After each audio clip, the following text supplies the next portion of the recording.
Let's talk about Wolfman. I love a good monster flick. I went in blind, I didn't do much research about this movie, but I do love a good werewolf movie. Shout out Teen Wolf. Shout out Christina Ricci in that one werewolf movie. I genuinely just love monster movies. Fright Night in this movie is honestly really good. I liked it, despite what Rotten Tomatoes says. I don't give a shit. So Blake, Charlotte, and Ginger. The story primarily follows them, right? The beginning of the movie starts with Blake in his childhood, right?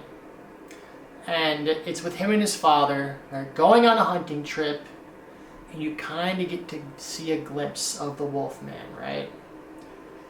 So that backstory was the perfect length, and then it segues 30 years into the future to Blake with his wife and his child, right? So the only reason why they go back, mini spoiler alert, they go back because Blake finds out his father has died. So he's like, straight up, I gotta go back to like the place I grew up and get away from the city. At this time, he doesn't necessarily have a job. He's in between jobs. He says he's like playing dad essentially. So obviously I'm not going to go into great detail of what happens when they get to the land, just because I want you to see the movie and I want you to appreciate it, especially if you genuinely like a good monster movie. And I love the setting. Very beautiful. As you can see, my very first video is about me going to the Redwoods last year with my partner Tylen. So I enjoyed the setting very much. The nerdy aspect of my brain was wondering the whole time, how much did it cost to rent this house? Could I film something like this one day?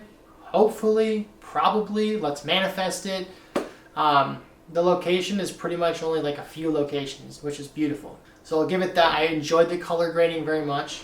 I thought it was done pretty well. The acting was pretty good. It was very campy. I loved it. The only thing I could think of the whole time is like, why aren't there more fucking guns on this farm? I'm going to throw in a mini spoiler alert. So you get to see the shift between the Wolfman and the people who are being affected by the Wolfman. And I thought that was very integral to honestly humanize the Wolfman. It was very humanizing.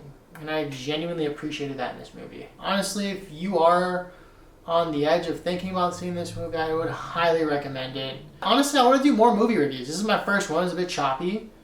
I feel like I want to be a little bit more concise next time, but you know what? It's the new year, it's 2025. There's crazy shit going on all around the world and just all outside, but I'm in here. I'm in here making content because this is what I want to do. I want to make more short films.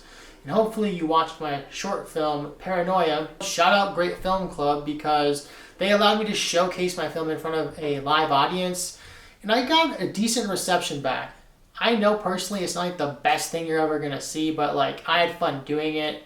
And to kind of talk more about my short film, it was definitely a film about the feeling, at least I personally had during 2020, during that, you know, the Panini, whatever you want to call it, the Panda Express. There was one dude who was at the Great Film Club who had deeply affected. He was a bit triggered by it, but like in a good way. Like it was almost as if he was reliving his own fears, and that's kind of why I wanted to make the film in the first place. What movie do you want me to see next? I don't want to only talk about movies that are in theaters, just because I know not everyone is available or just wants to go to a theater. I just want to talk about shit I like. Make sure to hit that subscribe button. Until next time,